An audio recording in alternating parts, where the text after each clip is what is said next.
যে সারা বাংলাদেশে এরকম অসংখ্য বাধা দিয়ে রাখা হয়েছে টাকাকে, অসংখ্য জায়গায় টাকার গতিকে বাধাগ্রস্ত করা আছে। এই টাকার গতিকে ইচ্ছাকৃত বাধাগ্রস্ত করার কারণে টাকার সুষম বন্টন হয়নি। সমাজতান্ত্রিক অর্থনীতিতে পৃথিবীর যা ধন সম্পদের, দুনিয়ার দেশের যা ধন সম্পদের মালিক আছে তা হবে দেশের, রাষ্ট্রের যারা মালিক তারা নিজেরাই, এবং সমানভাবে বন্টন হবে। আপনার ব্যক্তি মালিকানায় কোনো জমি থাকবে না, আপনার ব্যক্তি মালিকানায় কোনো বাড়ি থাকবে না, আপনার ব্যক্তি মালিকানায় কোনো টাকা থাকবে না। আপনার জমির মালিকও রাষ্ট্র, আপনার বাড়ির মালিকও রাষ্ট্র, আপনি যে 10,000 টাকা ইনকাম করবেন ওরও মালিক রাষ্ট্র, সেটাই আবার রাষ্ট্র সমানভাবে সবার মধ্যে বন্টন করবে। তার নাম সমাজতান্ত্রিক অর্থনীতি। এখানে ব্যক্তির অধিকারকে খর্ব করা হয়েছে, ব্যক্তিকে গোলাম বানানো হয়েছে, দাস বানানো হয়েছে। নির্ধারিত কিছু ব্যক্তির যারা দায়িত্বে থাকবে, ফ্যাসিস্ট স্বৈরাচার হিসেবে যারা দায়িত্বে থাকবে তাদের গোলাম এবং দাস বানানো হয়েছে এবং ব্যক্তির অধিকারকে ক্ষুণ্ণ করা হয়েছে। এটাও ইসলাম পছন্দ করে না। ইসলাম এই সমাজতান্ত্রিক অর্থনীতি এবং পুঁজিবাদী অর্থনীতির মাঝামাঝি অবস্থান করে। সেটা কি?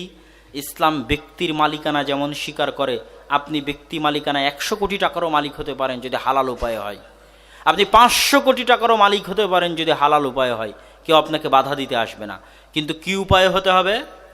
হালাল উপায় হতে হবে। 2, আপনার ওই টাকার মধ্যে গরিব মিসকিনের হক আছে, জাকাত দিতে হবে, ওসর দিতে হবে, দান করতে হবে, কারজে হাসানা দিতে হবে। আপনি একাই খেয়ে যাবেন আর গরিব মিসকিন সমাজে অসহায় অবস্থায় চলবে, এটা হতে পারে না।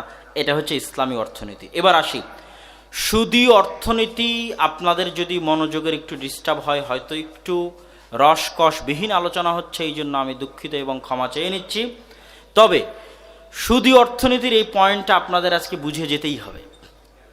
আজকে আপনারা এখানে যতজন বসে আছেন তাদের মধ্যে যতজন মনে করছেন আমি গরিব, যতজন মনে করছেন আমার টাকা নেই, যতজন মনে করছেন যে আমি ফকির, যতজন মনে করছেন আমি মিসকিন, যতজন মনে করছেন আমার চাহিদা অনুযায়ী আমি পূরণ করতে পারছি না, তাদের সকলকে আমি চ্যালেঞ্জ করে বলতে চাই, সারা বাংলাদেশের 16 কোটি মানুষের যতজন গরিব আছে, সারা পৃথিবীর যত কোটি মানুষের যত কোটি মানুষ গরিব আছে, সবাই সুদী অর্থনীতির কারণে গরিব আছে।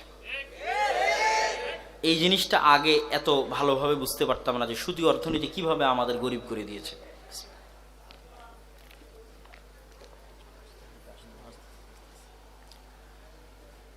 সুদী অর্থনীতি কিভাবে আমাদেরকে গরিব করে দিয়েছে। ইসলামে আমার পকেটে যে টাকা আছে, এই টাকার একটা গতি আছে। আমার পকেট থেকে এই টাকাটা ডক্টর শফিকুল ইসলাম ভাইয়ের পকেটে যাবে, এর বিনিময়ে হয় কোনো ক্রয় বিক্রয় সংঘটিত হবে অথবা কোনো পরিশ্রম সংঘটিত হতে হবে। এমনি এমনি ফাও এই টাকাকে জোরপূর্বক আমার পকেট থেকে আরেকজনের পকেটে দেওয়া হবে, এইটাতে ইসলাম বিশ্বাস করে না। আমি আমার পকেট থেকে আপনার পকেটে টাকা দিব, আপনি হয় আমাকে একটা কলম বিক্রি করবেন, না হয় আমার কাছে একটা খাতা বিক্রি করবেন, না হয় আমার কাছ থেকে একটা বই কিনবেন, একটা লেনদেন সংঘটিত হবে, অথবা আপনি 2 ঘন্টা কাজ করেছেন, তার বিপরীতে আমি আপনাকে 500 টাকা দিব। এটা হচ্ছে ইসলামী অর্থনীতি। সুদী অর্থনীতি কি করে?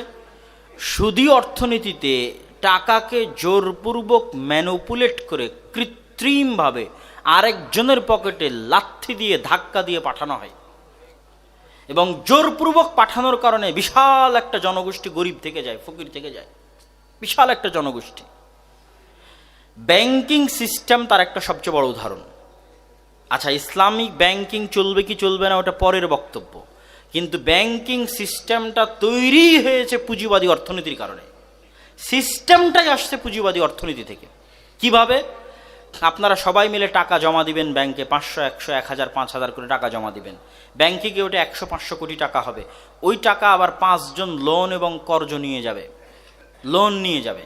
যেই 5 জন কর্জ এবং লোন নিয়ে গেল, ওই 5 জন প্রতি 100 টাকার বিনিময়ে 20 টাকা করে সুদ ব্যাংকে দিবে। ব্যাংক আবার আপনাদেরকে যারা টাকা জমা দিয়েছেন আপনাদেরকে প্রতি 100 টাকায় 10 টাকা দিবে। মধ্যের 10 টাকা হচ্ছে ব্যাংকের ইনকাম।